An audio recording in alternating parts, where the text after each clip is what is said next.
네, 우리 갈릴리 겨자나무교회 소식을 몇 가지 전해드리겠습니다. 드디어 홈페이지가 완성이 되었습니다. 어제 받아보셨죠? 그런데 혹시 잘 들어가지던가요? 우리 김 토마스 집사님이라고 부르고 싶어요.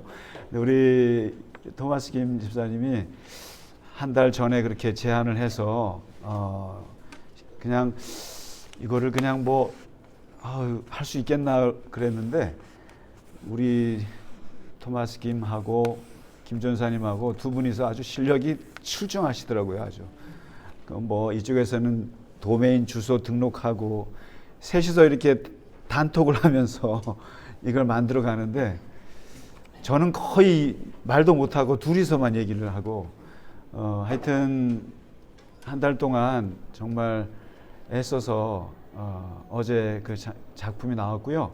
이제 2%가 남았는데 이제 우리 세계적인 예술가이신 우리 심재현 장로님의 로고만 딱 찍히면 거기 이제 활용 점정 이제 홈페이지가 날아가게 돼 있습니다. 그래서 이제 그 로고만 남았는데 이번에 홈페이지를 하면서 한 600개 정도가 되는 그 동영상이 있어요. 그걸 정리하는 게 참 힘들었어요. 생각보다. 그래서 이게 이제 뭐 창세기는 창세기대로 또 신약은 신약대로 이렇게 볼 수 있도록 카테고리를 크게 4개로 나눠서 찾기 쉽게 그렇게 해놨거든요. 물론 뭐 우리 교우분들은 다 보신 거라 보실 거 없겠지만 이제 이렇게 그러지 않아도 그런 요구가 많이 있었어요. 좀 이렇게 묶어서 정리해서 보면 좋겠다 그랬는데 그것이 이번에 홈페이지 안에서 다 이렇게 완성이 됐어요. 그래서 공부하긴 좋겠다라는 생각이 들었습니다. 우리 김 토마스 집사님께 맛있는 음식 많이 사주시기 바랍니다.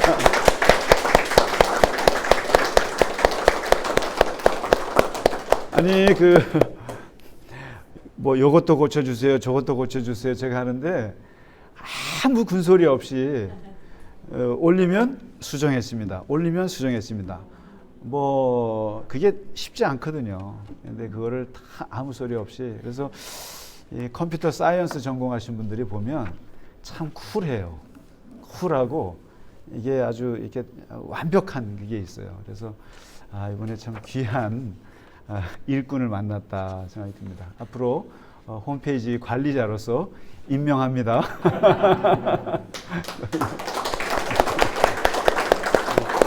네, 너무 큰일 해주셨습니다. 그리고요, 우리가 지난번에 그 쪽방촌에 이어서 사실 파주에 그냥 제가 이렇게 말씀드릴게요. 그냥 수진이네라고 가명인데요. 세 자녀들 막내 아이 이름이 수진인데 이제 3가지 정도를 좀 우리가 함께 도울 수 있으면 좋겠다 생각했습니다. 하나는 이제 생활비를 조금 지원해 주자. 그래서 이제 우리 권사님께서 이제 해주시고 계시고 하나는 이제 치과 치료 이가 4개가 뭐 이렇게 썩었다 그래요. 그래서 빨리 치료를 해야 돼서 그것을 우리 한 집사님 아시는 유명한 문 박사님이라고 치과 의사신데 그분께서 초진을 해주시고 또 집사님 비롯해서 병원비 일체를 이제 또 지원해 주시기로 해서 다음 주에 일단 초진을 좀 받기로 했어요. 어머니가 데려오시겠다고 그렇게 이제 진행하고 있고요. 3번째는 생필품을 혹시 좀 필요한 것이 있느냐 제가 이제 기관장님 통해서 물어봤어요. 그래서 어머니가 생필품 필요하죠. 애 셋을 키우고 하려니까. 그래서 이제 근데 아무거나 주기가 그러니 좀 목록을 좀 적어 주시오 그랬더니 목록을 적어 왔어요. 그래서 혹시 교회 여러분께서 이마트나 어디 이런 데 가서 물건 사실 때 이런 거 있으면 하나 더 사 주시면 그래서 교회에다 갖다 주시면 한 달에 한 번씩 모아서 갖다 주면 좋을 것 같아요. 배송은 제가 맡습니다. 배송은 제가 합니다. 쌀이나 휴지 그리고 물티슈, 액체 세탁 세제, 피존, 그다음에 퐁퐁, 샴푸, 어린이용, 뭐 성인용, 그다음에 린스 이렇게 적어왔거든요. 그러면 여기에 이제 상상할 수 있는 게 라면, 치약, 칫솔, 뭐 비누, 뭐 참치캔, 식용유, 뭐 김치 같은 거 이런 거 이런 것들도 얼마든지 줄 수 있겠다. 그래서 혹시 이제 장 보실 때 부담 갖지 마시고 혹시 샴푸를 사시면 하나만 더 사셔서 이거는 수진이네 갖다 줘야겠다 이렇게 해서 교회에다가 주시면은 제가 이렇게 모아서 전달을 할게요. 괜찮으시겠어요? 그러면은 이게 다 돈 아니겠어요? 그래서 생활하는데 조금이라도 아이가 셋이라니까 마음이 사실 굉장히 걸려요. 하나도 아니고 셋을 키우니까 그것도 지금 다 초등학생이라고 하니까 그리고 파주에 있는 280가정 중에 한 가정을 추천하라 그랬는데 이게 한 가정이거든요. 그러니까 그 기관에서 고르고 골라서 한 거니까 어렵긴 어려운 거거든요. 그래서 아이들이 좀 이게 어둠 없이 좀 잘할 수 있도록 이렇게 좀 우리가 도와줄 수 있으면은 아주 좋을 것 같습니다.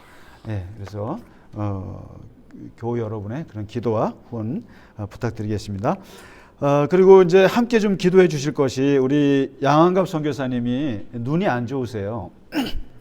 그리고 이제 뇌도 좀 그러시고 그래서 지금 미얀마에서 하고 계신데 아마 9월에 와서 또 수술을 하실 것 같아요. 그래서 좀 기도해 주시고 또 여러 김경수 선교사님 등등 또 싱크 송권사님 해서 늘 함께 기도해 주시고요. 또 우리 교우분들 또 항상 건강하시도록 기도해 주시고 또 우리 축하드릴 것은 우리 이상만 장로님 드디어 이사하셨습니다. 이사하셨고 이제 교회에서 뭘 선물로 드리면 좋을까 했는데 화분을 준비했어요. 장로님 괜찮으시죠? 아니 먹을 걸로 하실까요?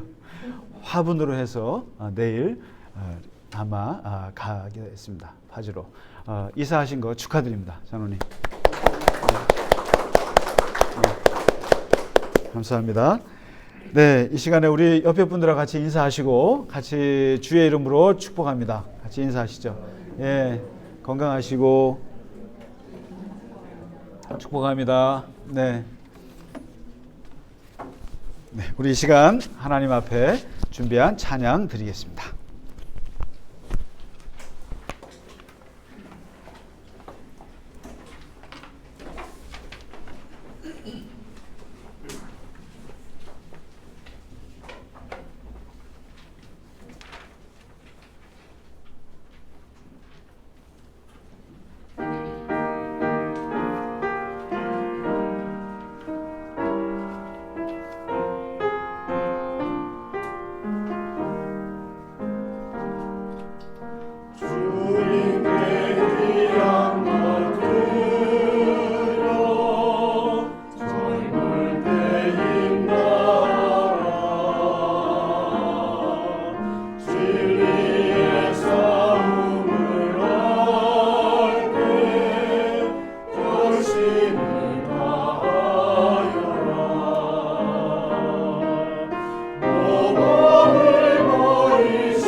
참 이제는 15분 연습하고도 정말 프로처럼 잘하시는 것 같아요.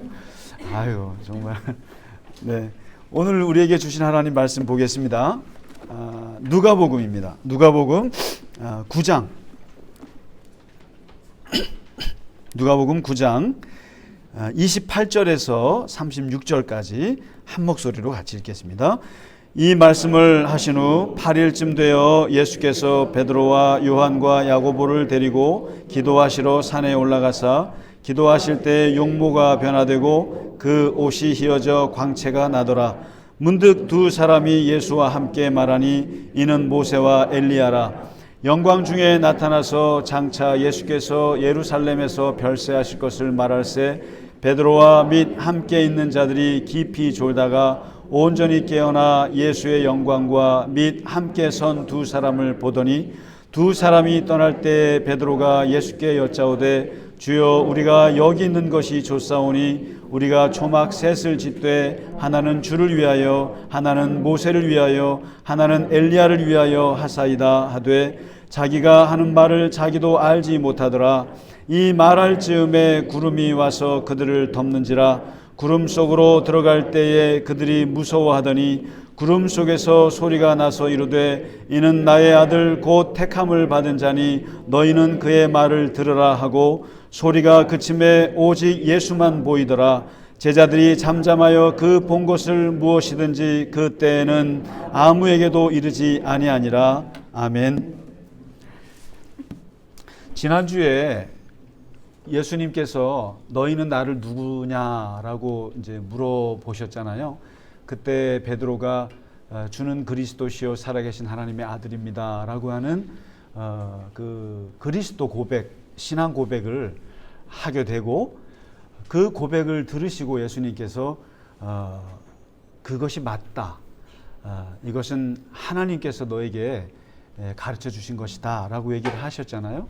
그리고 너무 기분 좋아할 때 처음으로 예수님께서 십자가의 죽음의 운명을 얘기를 하시게 되고 그 말을 베드로가 맞게 되고 항변을 하게 되고 항변하는 베드로에게 예수님이 사탄아 물러가라 그러면서 분위기가 아주 이상하게 끝났어요. 이게 이제 가이사랴 빌립보에서 일어난 이야기인데 그리고 나서 한 6일쯤 우리 누가복음에서는 이제 8일쯤 이렇게 얘기를 합니다. 이제 한 8일쯤 후에 모르겠어요. 예수님께서 베드로한테 좀 미안하셨는지 모르겠습니다만은 아주 중요한 그 일에는 12명을 다 데려가지 않고 딱 항상 3명만 데려갑니다. 우리가 이걸 이제 애제자라고 얘기를 하는데 이제 3명 베드로와 그리고 이제 야고보와 요한.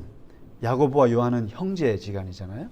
그래서 이 세 사람을 이상해요. 안드레는 왜 안 데려가셨는지. 안드레는 베드로 동생인데 근데 요 세 사람만 꼭 데려가서 죽은 사람을 살린다거나 또 겟세마네에서 기도한다거나 이런 아주 은밀한 그러한 모습을 보여줄 때는 요 3명만 데려가는데 오늘 예수님께서 요 3명만 데리고 어디로 가시냐면은 저기 높은 산으로 가세요. 높은 산이 어딘가 이게 다볼산이라고 하는 곳인데 성지순례 가시면은 저도 가보진 않았습니다만은 아주 그 다볼산 높은 산 꼭대기까지 올라가세요. 평소에 하지 않으시던. 근데 그 산 꼭대기에 올라가셔서 이제 기도하시는 거죠. 이제 기도하시는데 여기서 아주 이상한 사건이 벌어지죠. 예수님이 몸이 변화됩니다. 몸체가 변화되고 완전히 그냥 이상한 아주 그 광경을 베드로가 이제 보게 되거든요. 보게 되는데 이 장면은 계속 숨겨져 있다가 예수님께서 부활하신 후에야 베드로와 야고보와 요한에 의해서 이게 이제 알려지게 됩니다. 비밀 너무나 신비한 거라서. 여러분 종교를 이제 연구하는 많은 학자들이 있어요. 있는데 그 종교를 불교와 뭐 기독교, 이슬람 여러 세계 많은 종교들을 연구하면서 내린 결론이 있는데, 종교가 되려면 세 가지의 조건이 있어야 한다.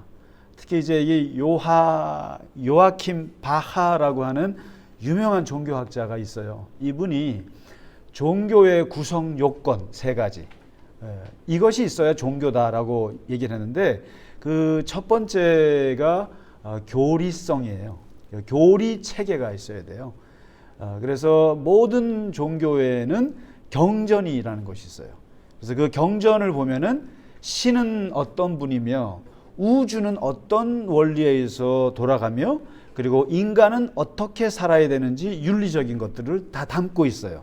그래서 경전이 없는 종교는 종교가 아니에요. 그래서 우리 기독교는 신구약 성경이 있어요.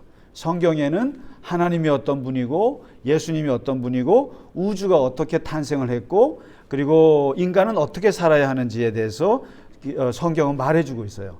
그래서 이 교리가 있어야 돼요. 신념 체계라는 것이 있어야 됩니다. 그리고 두 번째 꼭 있어야 되는 것이 제의성, 리추얼리티라고 그러죠. 그러니까 예배는 어떻게 드리며 기도는 어떻게 하며 노래는 어떻게 하며 춤은 어떻게 추며 설교는 어떻게 해야 되며 성경 공부는 어떻게 해야 되며 이런 그 행위, 어떻게 하나님께 신에게 다가가는가라는 행위적인 게 꼭 있어야 돼요.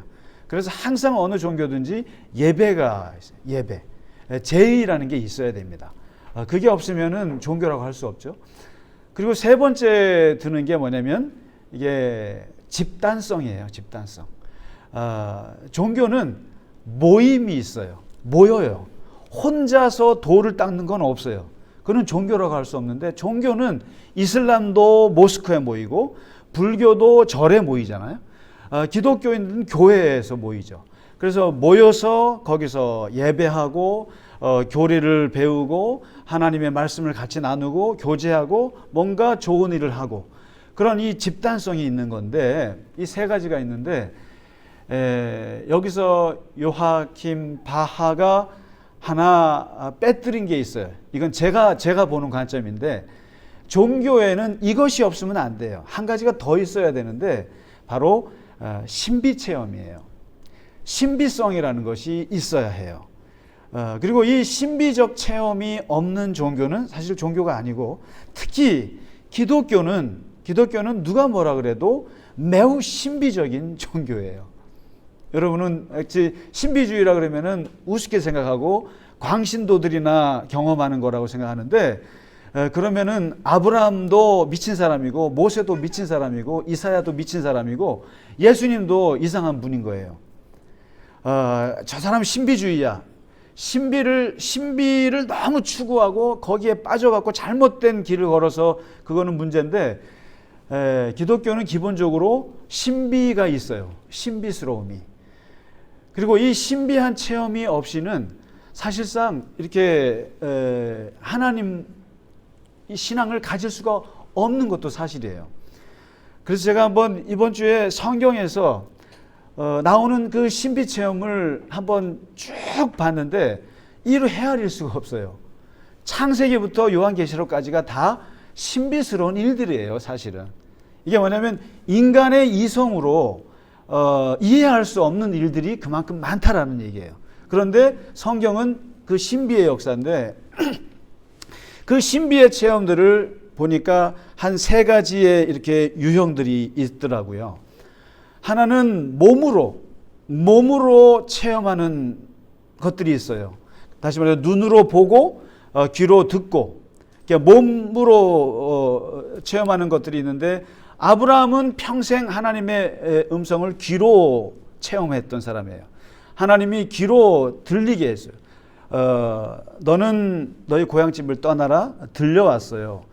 그리고 너는 네 아들 이삭을 바쳐라. 환상을 본 건 없는데 계속 귀로. 모세는 나이 80에 호렙산에서 떨기나무가 타는데, 분명히 타는데 떨기가 타지 않는, 불꽃은 있는데 타지 않는 그런 이상한 것을 보았어요. 보고 거기서 하나님의 음성을 들었어요. 눈으로 보고 귀로 듣습니다.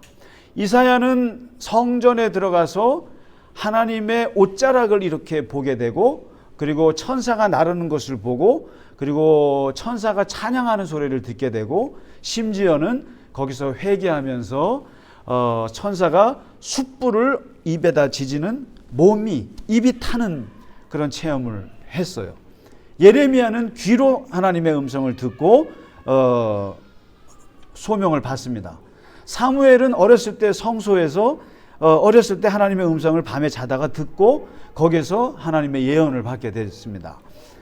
바울은 다메섹 석상의 길을 가다가 거기서 부활하신 예수님의 빛을 보고 예수님의 음성을 듣고, 이게 무슨 말이냐면은 그 외에도 그 수많은 신비 체험들 중에는 다 눈으로 보고 귀로 듣는 것이에요. 거의 다. 그래서 우리가 환상을 본다, 꿈을 꾼다, 눈으로 보는 것입니다. 그리고 음성을 듣는다, 하나님의 음성을 듣습니다. 그래서 항상 이 영적인 체험은 눈으로 보는 것과 귀로 듣는 것, 빛과 소리로 많이 역사하죠.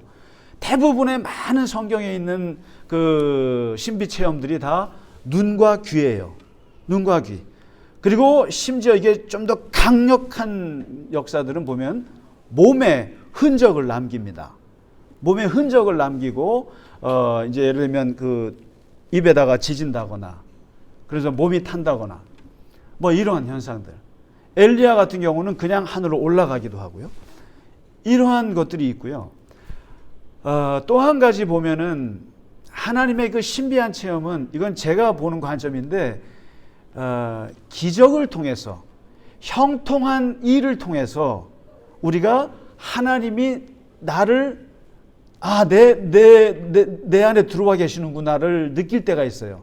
그게 언제냐면은 홍해가 갈라지는 거 보면서, 10가지 재앙이 닥쳐오는데 나에게는 오지 않고 이집트 사람들에게만 가는 걸 보면서, 그리고 너무 뜨거운 태양빛을 갈 때 구름기둥으로 막아주는 걸 보면서, 그 추운 밤에 불기둥으로 따뜻하게 불기둥이 하늘에서 내려오는 걸 보면서, 그리고 배고플 때 메추라기가 하늘에서 뚝뚝 떨어지는 걸 보면서, 그리고 땅에서 만나가 나는 걸 보면서, 그리고 엘리야의 까마귀가 날아와서 엘리야에게 먹을 것을 주는 걸 보면서, 이런 형통의 체험을 통해서 하나님이 우리와 함께 한다는 것을 체험하는 신비 체험이 있어요. 그러니까 내가 왜 이렇게 잘 되지? 내가 죽을 뻔했는데 살아나. 그리고 내 몸에 병이 생겼는데 이거는 가만 놔뒀으면 죽었는데 정말 기가 막히게 의사를 만나게 되고 그 타임이 돼서 암덩어리가 떨어져 나가게 되는, 그리고 몇십 년을 건강검진을 하지 않았는데 어쩌다 건강검진을 했는데 암이 발견됐는데 빨리 수술해서 이런 것들 하나님께서 이렇게, 이거는 신비한 거예요. 매우 이성적으로 계획할 수 있는 게 아니거든요. 근데 성경에는 이러한 기적적인 것들을 통해서 굉장히 많이 나오죠. 그런 그 신비 체험이 있고, 그리고 세 번째, 이런 체험은 안 하시는 게 좋은데 시련과 고통을 통해서 오는 신비 체험도 있어요. 대표적으로 욥 같은 경우죠. 물질적으로 또 사회적으로 신체적으로 몸이 망가지면서 그가 완전히 나락으로 떨어지면서 결국 하나님을 찾게 되는, 거기서 오는 하나님의 신비가 또 있어요. 바울같이 몸에 육체에 가시가 있어가지고 정말 이 육체의 가시 이것 때문에 좀 없애고 싶은데 하나님이 끝까지 죽을 때까지 갖고 가서 이 육체의 가시가 나로 하여금 교만하지 않게 하려는 하나님의 그 신비였구나, 이런 것도 있는 거죠. 그러니까 이 성경은 신비 체험이 굉장히 많은데, 복음서에서요, 예수님께서 보면은 이렇게 그 신비한 체험을 하신 거 보면은, 당신이 오병이어라든가 무리를 걷거나 또 병을 고쳐주거나, 이것은 그 당하는 사람들에게 신비한 체험인 거예요. 예수님 본인의 체험은 아니에요. 그런데 예수님 몸에 일어난 유일한 체험 사건이, 신비 체험이 오늘 다볼산 꼭대기에서 일어난 이 변화 사건이에요. 이거예요. 이건 어떻게 일어났느냐 하면은 예수님께서 산에 올라가서 뭘 하셨냐면은 기도하신 거예요. 기도하시는데 다른 때와는 달리 여기서 몸의 변화가 일어나는 거예요. 어떻게 변화하냐면 이때부터는 베드로의 기록입니다. 이제부터 베드로와 야고보와 요한이 본 기록이에요. 어떻게 보냐면은 얼굴이 변하시는데 얼굴이 해가 되시는 거예요.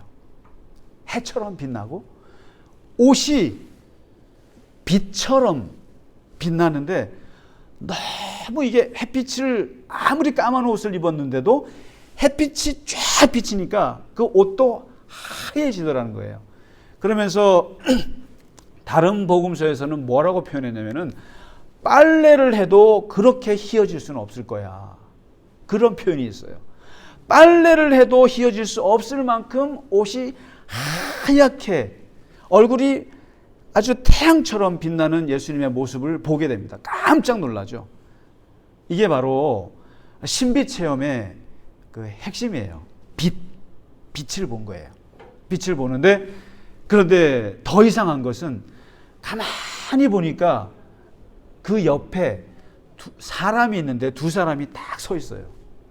사람이 서 있는데 누군가 봤더니 직감적으로 아는 거예요. 아, 한쪽에는 모세, 한쪽에서는 엘리야가 서 있는 거예요.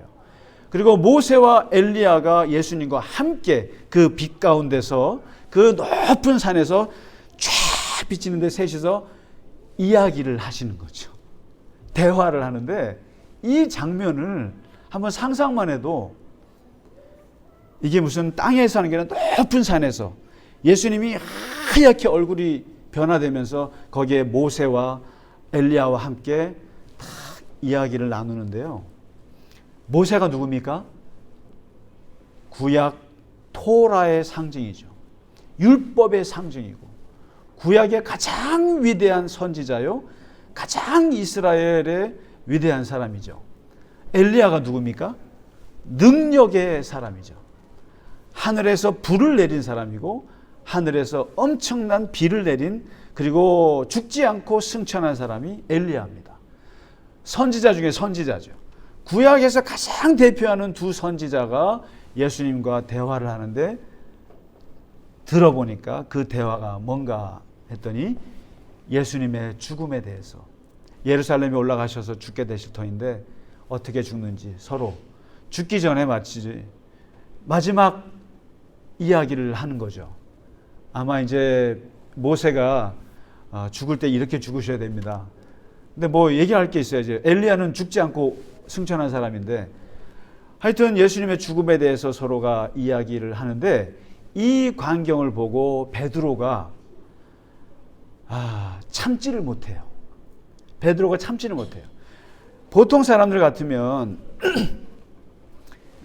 그 신비로운 모습을 보고 두려움에 떨어야 되는 거예요. 그런데 이 베드로는 참 이상한 영성을 갖고 있는데 베드로는 이 엄청난 하나님의 임재 속에서도 베드로는 자기 할 말을 합니다. 꼭 나서요. 나대요. 대단한 사람. 저는 베드로를 위대하다고 봅니다. 보세요. 예수님이 물 위로 건너오실 때 제자들이 막 박수치고 와 그럴 때 베드로는 나도 할게요 하고 나대는 사람이에요. 근데 이게 나쁘게 볼 수 있지만 나쁘게 볼 게 아니에요. 굉장한 용기예요. 근데 지금은 좀 심했어요. 이 하나님의 차원이에요. 하나님의 그 신비로운 역사 속에 감히 죄 많은 인간이 말을 던져요. 근데 뭐라고 던지냐면은 여기가 좋사오니 너무너무 멋있으니 여기다가 기념비를 다시 말해서 기념집을 장막을 3개를 제가 지어드리겠습니다. 여기다가 하나는 예수님의 집, 하나는 모세의 집, 하나는 엘리야의 집을 지어서 여기서 영원히 머물어 영원히 사시죠 하고 얘기하는데 성경은 뭐라고 말하냐면 지가 하는 말을 지도 모르더라 이렇게 말합니다. 지가 무슨 말을 하는지를 자기도 모르는 거예요. 그냥 이거 보니까 여러분 그렇잖아요. 어디 가서 너무 좋은 곳을 만나면 야 여기다 우리가 집 짓고 살자 이거 아니겠어요? 집 짓고 살자. 우리 여기다가 집 짓고 여기서 그냥 평생 살자. 이런 거예요. 바로 이 신비로운 이 체험, 신비한 일이 이루어지면 이걸 그 멋모르는 사람들은 뭐냐면 여기에 머물고 삽시다. 여기에다가 집 집시다. 여기서 하나 신비를 잘못 경험하는 사람들, 신비를 잘못 이해하는 사람, 하나님의 신비를 잘못 이해하는 사람들의 특징 첫 번째가 나와요. 왜냐하면 여기가 좋사오니 여기에 그냥 엉덩이 누르고 삽시다. 여기에 떠나지 말고 여기에 삽시다. 신비주의에 빠지는 사람들의 문제가 바로 여기에 있어요. 신비라고 하는 것은 잠시 왔다 가는 거예요. 모든 하나님의 신비는 아주 일시적이에요. 순간적이에요. 절대로 그 신비는 영원히 지속되는 법이 없어요. 여러분 호렙산에서 하나님이 딸기가 아니지 떨기나무 불을 몇십 년을 태우셨어요? 한순간 잠깐이에요. 이사야가 성전에서 하나님의 그 옷자락을 평생 봤습니까? 일생에 한 번 보는 거예요. 모든 신비는 잠시 이루어지는 거예요. 잠깐.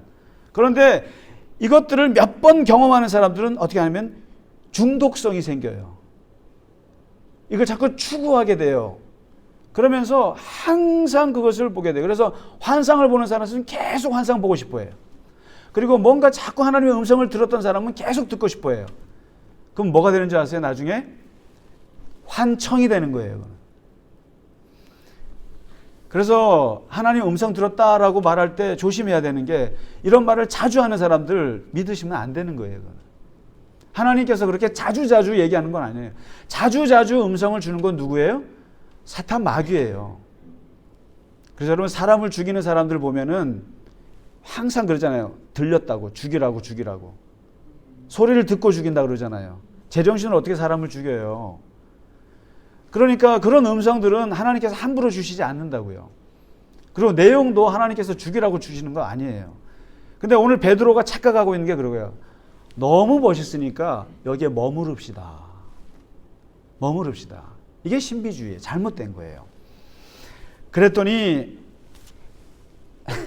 자기가 하는 말을 자기가 몰라요. 두 번째 특징은 이 신비주의, 잘못된 신비주의에 빠지는 사람들의 특징은 분별력이 없어요. 여러분 꿈을 보고 꿈을 꾸고 이상한 꿈을 꾸고 현실에다가 맞추지 마세요. 제발. 어떤 환상을 보고 내 현실이 이럴 것이라고 거기에다가 계획을 맞춰서는 절대 안 됩니다. 다시 하나님의 신비는 어떤 큰 하나님의 의미만 주시는 거지 어디로 가라 무엇을 해라 라고 하는 것을 주시는 법이 없어요. 그런 신비는 무당들한테나 가서 받으세요. 그런 신비는 없어요. 귀신들이 아주 저급한 귀신들의 세계에서 할 수 있는 것이 동쪽으로 가라 서쪽으로 가라예요. 성경은 절대로 나침판이지 지도가 아니에요. 구글 지도가 아니라고요. 하나님의 말씀은 구체적으로 어디로 가라 이런 걸 얘기하지 않아요. 어떻게 살으라. 그리고 내가 너를 향해서 어떤 마음을 가지고 있다. 큰 그림만 얘기하시지 구체적인 현실을 얘기하지 않습니다. 그러니까 지금 베드로가 헷갈리잖아요. 자기가 하는 말을 자기도 몰라요. 지금 분별을 못해요. 이게 모세인지 이게 엘리야인지 그리고 세 분이서 무슨 말을 하는지 그리고 이 상황이 어떤 상황인지. 다시 말해서 여러분 하나님께서 우리에게 신비한 어떤 현상을 주실 때 그것은 느낌으로만 받으시는 거예요. 느낌으로만. 그냥 느낌으로. 하나님이 계시나? 하나님이 나와 함께 하셨나? 이런 느낌으로 받으셔야지 로또 사야겠다 이러시면 안 돼요. 뭐 대통령 꿈을 꾸면 로또 사셔야 돼요? 그런 거 아니에요. 그런 거 아주 아니에요. 정말. 하나님의 신비는 그런 게 아닌 거예요. 분별할 수가 없어요. 잘. 그러니까 헛소리를 막 해야 되니까 하늘에서 구름이 이렇게 내려옵니다. 구름이 내려와서 베드로를 확 덮어버려요. 베드로와 제자들을 이렇게 덮어버리면서 거기에서 하나님이 하도 답답하시니까 한마디 하세요. 시끄럽다. 이건 제 얘기고요. 너희는 이는 내 사랑하는 아들이다. 그리고 내 기뻐하는 자다.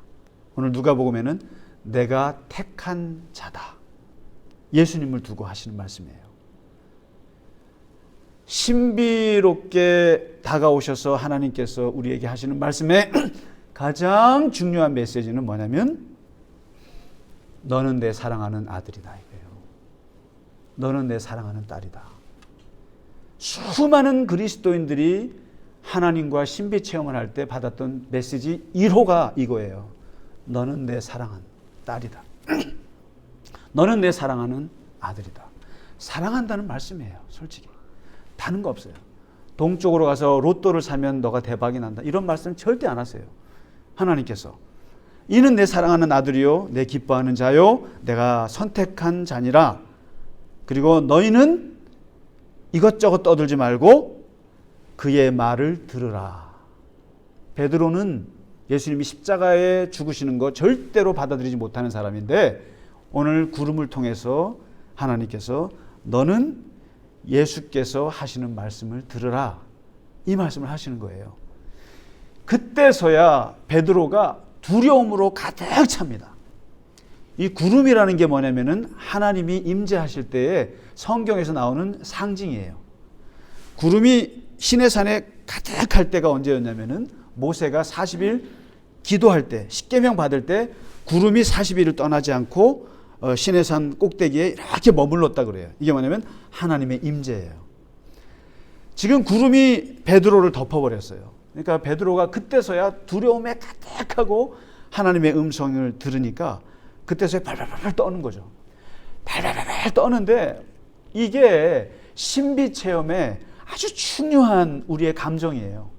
하나님이 임재하시면은 처음에 베드로가 조사운이 이렇게 했는데 알고 봤더니 진짜 하나님이 임하는 걸 느끼니까 두려움과 공포에 빠지는 거예요. 여러분 하나님 만나고 싶죠? 만나고 싶잖아요? 근데 그 하나님을 진짜로 만나면 너무 무서운 거예요. 너무 두려운 거예요. 왜냐하면 내가 다 까발려지니까요. 하나님 앞에 그 죄된 모습이 다 보여지기 때문에 너무 두려운 거예요. 이게 종교 체험의 아주 핵심 중에 핵심이에요.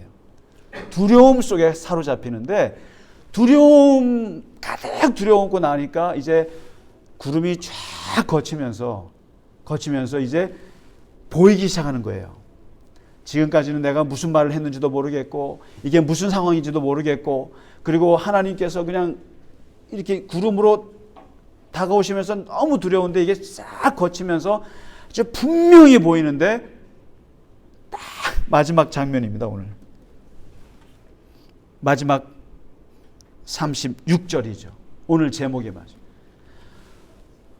모세도 없어요. 모세도 없고 엘리야도 없고 구름도 없어지고 목소리도 음성도 없고 오직 보이는 건 예수만 보이는 거예요. 오직 예수만 보이더라 이거죠. 모든 신비한 체험, 하나님의 임재하시면서 우리에게 오시는 신비는 결국 마지막 남는 건 뭐냐면 하나님만 남는 거예요. 모든 신비의 핵심은 오직 예수만 남는 거예요. 그래서 우리가 왜 신비한 체험을 받고 하고 싶으냐면 거기에는 나도 사라지고 너도 사라지고 나의 모든 잡스러운 것들이 다 사라지고 오직 하나님만이 남는 것이 신비 체험의 마지막 열매예요. 마지막에.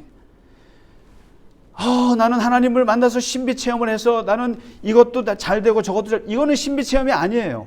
신비 체험은 오직 하나님만 남는 것이에요. 나는 사라지고 나는 온데간데 없고 오직 예수만 보이고 예수만 남는 것. 그것이 신비 체험인 거거든요, 사실은. 그래서 우리가 말씀의 체험도 그래요. 말씀을 체험하면서 내가 사라지고 하나님이 남으면 그게 신비한 거예요. 그거거든요. 그리고 우리가 신비 체험을 하는 이유가 왜 그러냐면은 왜 예수님께서 이 신비 체험을 하셨겠어요? 죽기 전이에요. 죽기 전에. 다시 말해서 우리는 말씀도 많이 알아요. 기도도 잘해요. 예배도 잘 드려요. 봉사도 잘해요. 그리고 정말 선행을 많이 해요. 그런데 이걸로는 순교하지를 못해요. 죽음을 극복할 수는 없어요. 이게요. 여러분 말씀 많이 달달달 외운다고 내 앞에 십자가가 있고 사형이 다가오는데 이거를 감당할 수 있을 것 같으세요? 못해요.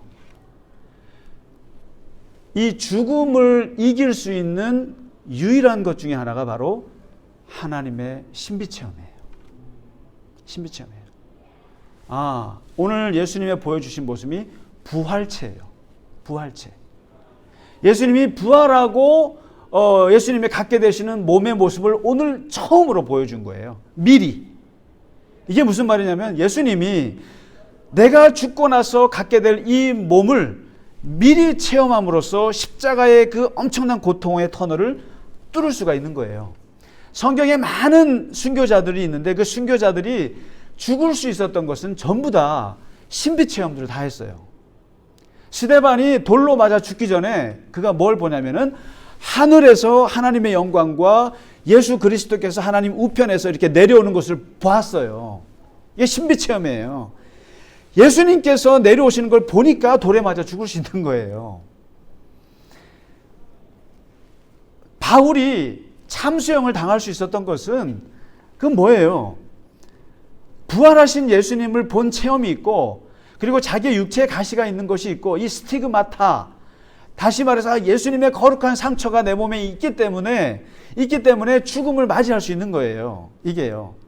모든 순교자들, 모든 죽음을 이기는 사람들은 이 신비 체험이 있는 거예요. 나는 죽어서도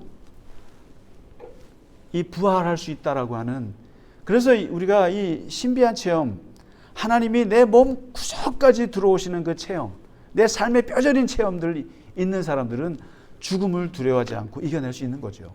만일 예수님께서 이런 신비 체험을 하지 않으시면 정말 어려우셨을 거예요. 그러지 않아도 겟세마네에서 기도하면서 그 십자가 싫다고 예수님이 하셨는데 얼마나 힘들겠어요. 그런데 이 신비한 체험, 내 몸이 변화되고 부활할 수 있고 그리고 하나님이 내 속에 깊이 들어오시는 이 체험들이 있는 사람들은 죽음을 이겨낼 수 있는 거거든요. 그래서 종교는 첫째 교리가 있어야 되고, 둘째 예배가 있어야 하고, 셋째 같이 모여야 되지만 무엇보다 중요한 것은 하나님이 내 안에 오시는 그 신비한 임재의 체험, 그것이 필요합니다. 그것이 고난으로 올 수도 있고 그것이 우리의 형통한 기적으로 올 수도 있고 때로는 아주 신비한 소리로, 빛으로, 꿈으로, 환상으로 올 수도 있어요. 그것에 여러 번 빠져 살면 안 되지만 그러나 그러한 신비한 하나님의 역사가 우리 안에 있습니다. 그리고 우리에게는 그러한 하나님의 신비한 역사들이 있습니다. 다만 우리가 보지 못할 때가 너무 많습니다. 느끼지 못할 때가 많아요. 분명한 것은 하나님께서 지금도 우리 안에 늘 신비롭게 역사하고 계시다는 것을 믿고 그리고 그렇게 굳게 생각하고 사시기 바랍니다. 하나님께서 우리를 신비한 하나님의 역사로 우리를 인도하시고 동행하시고 함께 하실 줄 믿습니다. 우리 이 시간에 하나님께 찬양 드리고 예배 마치겠습니다.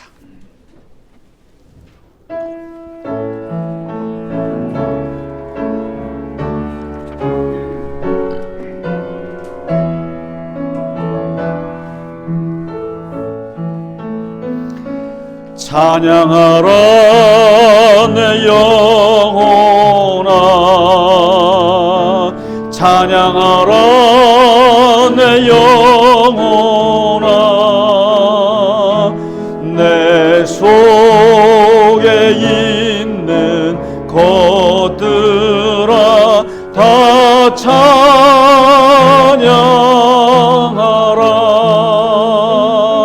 감사하라 내 영혼아,